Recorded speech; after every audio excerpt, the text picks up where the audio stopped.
हाँ, मैं क्या करूं? आपकी सच्चाई सामने लाने के लिए मुझे सामने आना ही पड़ा। प्रधान जी, आप प्लीज इस आदमी की बातों में बताइए। आप नहीं जानते प्रधान जी, इस आदमी का धंधा है दूसरों के बीच झगड़ा पैदा करना। अच्छा, और आपका क्या धंधा है? दूसरों की खुशियां हड़पना?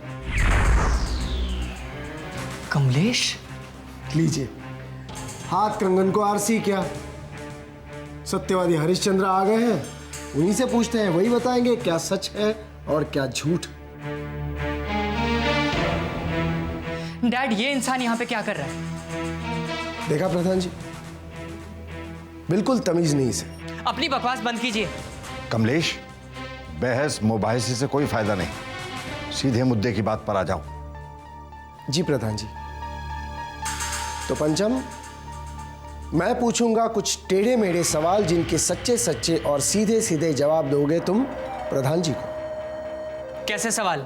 नहीं, ऐसे नहीं।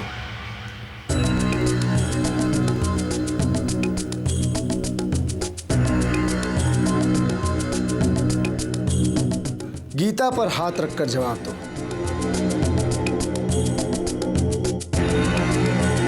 सवाल कीजिए।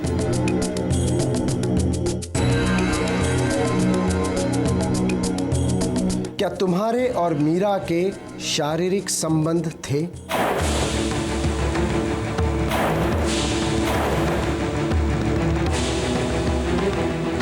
नहीं, वो सिर्फ एक बार हुआ था। एक बार ही सही, हुआ तो था ना। लेकिन वो रंजीत ने मुझे फंसाया था।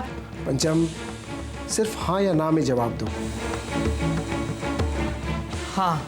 छी छी छी छी छी, इतनी गंदगी, इतना घिनौनापन। मुझे तो ताज़िंदगी इस बात का अफसोस रहेगा कि मैंने तुम जैसे लोगों को अपने घर में मेहमान बना के रखा और तुम जैसे नमक हरामों को अपना नमक खिलाया।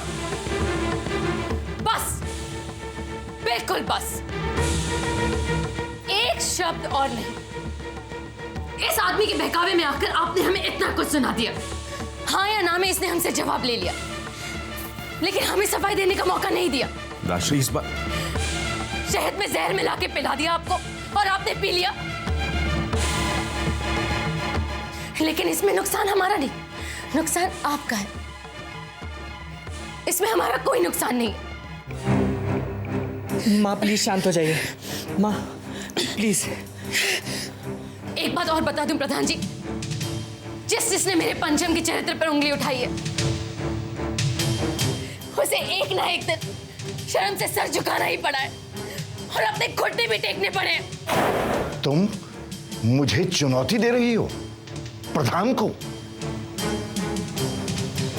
हमारी राधिका के हाथ पीले हो जाएं, फिर मैं आऊंगा तुम लोगों की चुनौती का जवाब देने, और ऐसा जवाब दूंगा कि तुम्हारी 7 पुश्तें याद रखेंगी।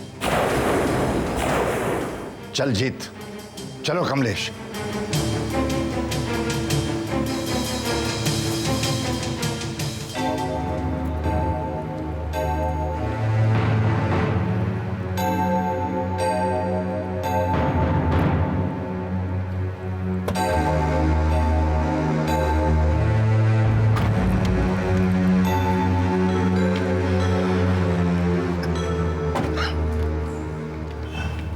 कमलेश, तुमने अशोक के परिवार वालों के मुंह से नकाब हटाकर और हमारी आंखों से पर्दा हटाकर हम पर जो एहसान किया है, उसके लिए शुक्रिया शब्द तो बहुत ही हल्का सा और छोटा है।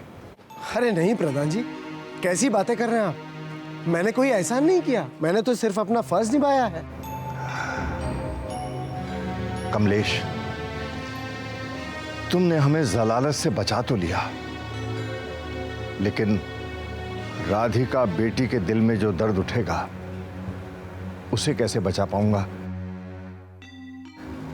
बस इसी बात की चिंता है। Cheers for the success of Mr. Kamlesh. तुम यहाँ? हाँ, मैं यहाँ। आप बिन बुलाए कहीं भी आ जा सकते हैं, तो मेरे ख्याल से ये हक तो सबका होना चाहिए ना। अबे छोटे, आखिर तू चाहता। क्या हुआ भाई साहब? नहीं वो मुझे एक जरूरी काम याद आ गया, मैं आपको बाद में मिलता हूँ। अरे लेकिन भाई साहब मैं पंचम। अरे इंस्पेक्टर साहब आप? यस, मुझे खबर मिली है कि वो बदमाश कमलेश यहाँ कहीं आया हुआ है। तुमने उसे यहाँ कहीं देखा है? वो अभी भी यहीं थे। आपको आता देख शायद वो पिछले दरवाजे से भाग गए। मैं उसे छोड़ूंगा नहीं, मैं उसे देखता हूँ अभी। देख लिया चाचा जी आपने, पुलिस किस तरह से उस इंसान के पीछे पड़ी हुई है। जिस इंसान को अपनी मंजिल नहीं पता है वो आपको राह दिखा रहा है। इससे बड़ी शर्म की बात तो कोई हो ही नहीं सकती। मैं तो आपको सच्चाई बताने आया था, लेकिन सच्चाई तो आपने अपनी आंखों से देख ली। चलता हूं, प्रणाम। बेटी, आंसू इंसान को कमजोर बनाते हैं। पंचम की असलियत तुम देख चुकी हो, जान चुकी हो,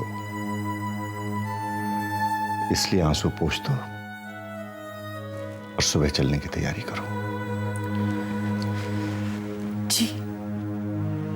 और बेटी, एक बात का ध्यान रखना,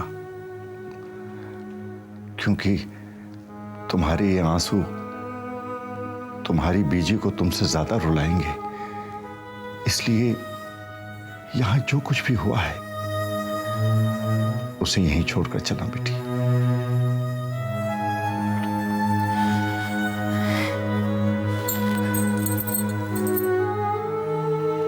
क्या आप छोड़ पाएंगे दादाजी? नहीं।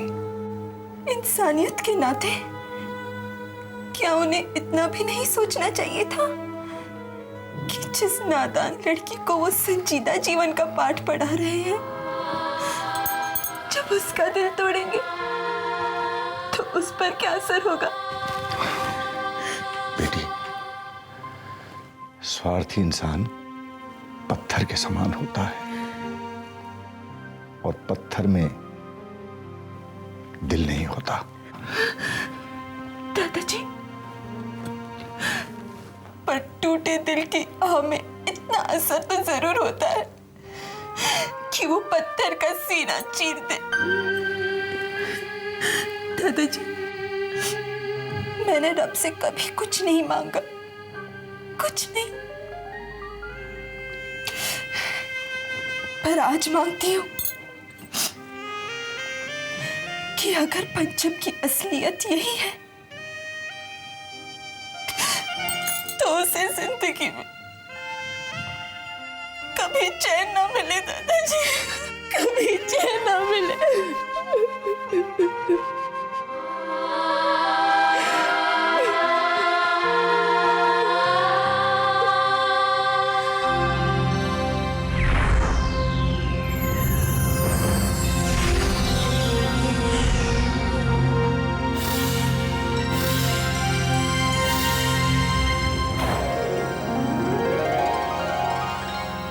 दादी माँ, क्यों इतना परेशान है? क्यों बार बार बंसी वाले से मार्गदर्शन मांग रहा है? दादी माँ, आज मेरी वजह से मेरे माँ बाप का अपमान हो गया। राधिका भी मुझसे रूठ गई है, दादाजी भी मुझसे नाराज हैं। सबकी दुख की वजह मैं ही हूँ। नहीं बेटा, वो लोग तुम्हारी वजह से दुखी नहीं है। वो तो अपने कर्मों का फल, अपने नसीब का लिखा पा रहे हैं। ये सब जानते हुए भी क्यों भगवान को बार बार पुकार रहे हैं? मैं अपराधी जन्म का नक्सिक भरा विकार, तुम दाता दुख भंजना मेरा करो संहार। इंसान जब मुसीबत में अपने भगवान को नहीं पुकारेगा तो किसको पुकारेगा दादी माँ? धीरे धीरे रेवना, धीरे सब कुछ होए, माली सींचे 100 खड़ा, ऋतु आए फल होए। ये भी तो सच है ना बेटे।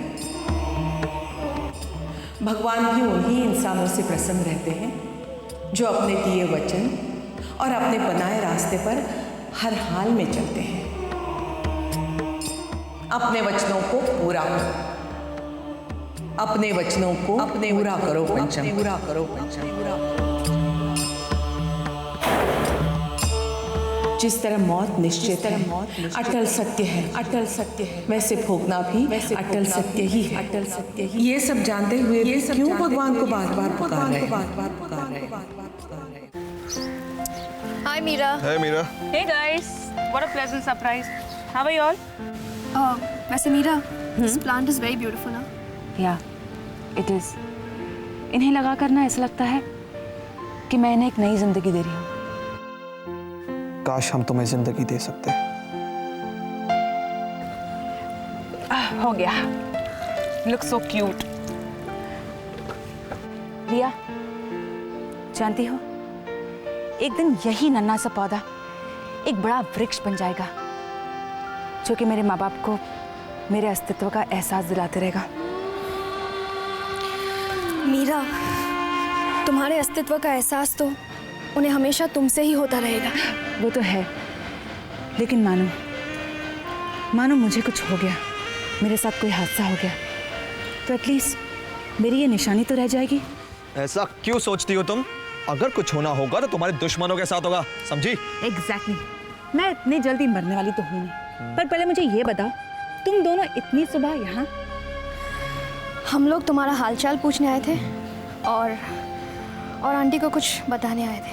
आंटी को? चलो। मम्मी देखिए कौन आया है। Hello aunty. हेलो बेटा। जानते हैं माँ, ये आपसे कुछ कहना चाहते हैं। अब ये आप और ये ही जाने। एनीवेज, मैं अभी आई। हाँ, एक्सक्यूज मी। क्या बात है बेटा? आंटी, एक बहुत बुरी खबर है। बुरी खबर? आंटी, वो पंचम का। पंचम और राधिका का रिश्ता टूट चुका है।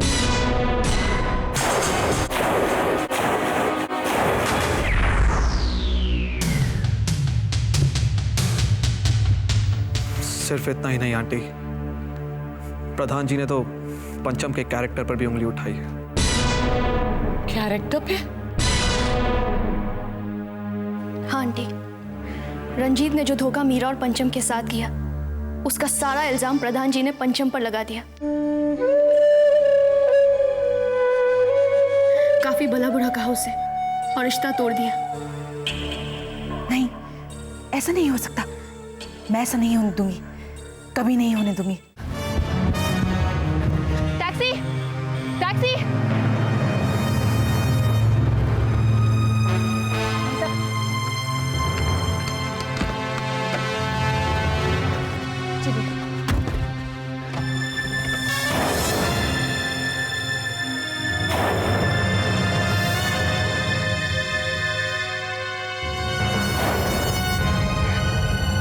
भाई साहब प्लीज जरा तेज चलाइए ना।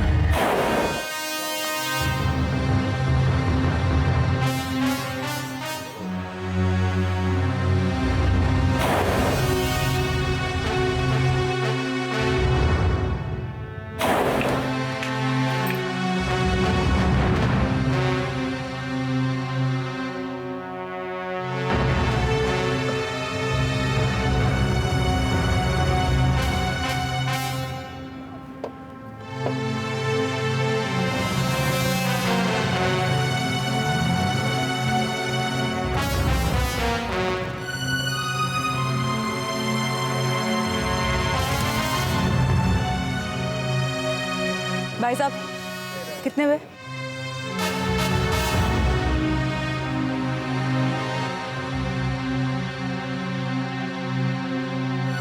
एक्सक्यूज मी, क्या आप मुझे बता सकते हैं मिस्टर प्रधान कौन से कमरे में ठहरे हैं? जी वो हमारे होटल में ठहरे थे लेकिन चेकआउट कर गए।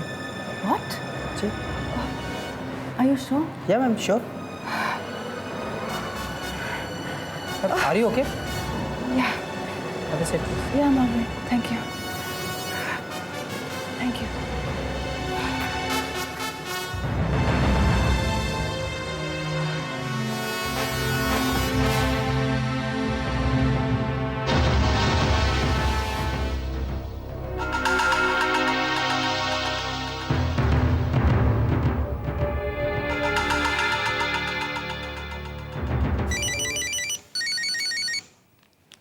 हेलो। कैसे हो पंचम? पहचाना मुझे? मैं कमलेश मौसा बोल रहा हूँ, तुम्हारी माँ का एक्स हस्बैंड। फोन रख दो, दोबारा फोन करने की कोशिश भी मत करना। ठीक है, फोन रख देता हूँ, लेकिन ये तो जानने की कोशिश करो कि मैंने फोन क्यों किया है। वो है ना, वो तुम्हारी मीरा। मीरा को क्या हुआ? इतने भोले मत बनो पंचम। मीरा को कैंसर है, ये बात मुझे भी पता है और तुम्हें भी। अब मैं सोच रहा हूं कि मैं ये बात उसे जाकर बता देता हूं। खबरदार, ऐसी गलती भूल कर भी मत करना, वरना क्या तुम मुझे जान से मार दोगे? मार दो, लेकिन मेरा काम होने के बाद। इस वक्त मैं होटल गैलेक्सी की लॉबी में खड़ा हूं और मेरे ठीक सामने सोफे पर बैठी है मीरा। तुम झूठ बोल रहे हो। मीरा इस वक्त होटल गैलेक्सी में हो ही नहीं सकती है, उसे इस वक्त घर पर होना चाहिए। तुम भी ना पागल जैसी बातें करते हो। जाओ उसके घर फोन करो, मैं 2 मिनट के बाद तुम्हें फिर से फोन करता हूँ।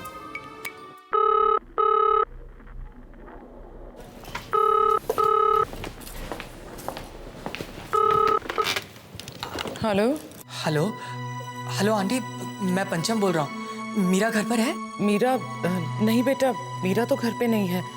मैं भी उसे कब से ढूंढ रही हूँ। बेटा मुझे तुमसे एक बहुत ज़रूरी बात करनी है। आंटी, इस वक्त मुझे कोई अर्जेंट काम है, मैं आपसे बाद में बात करता हूँ। ओके? पंचम,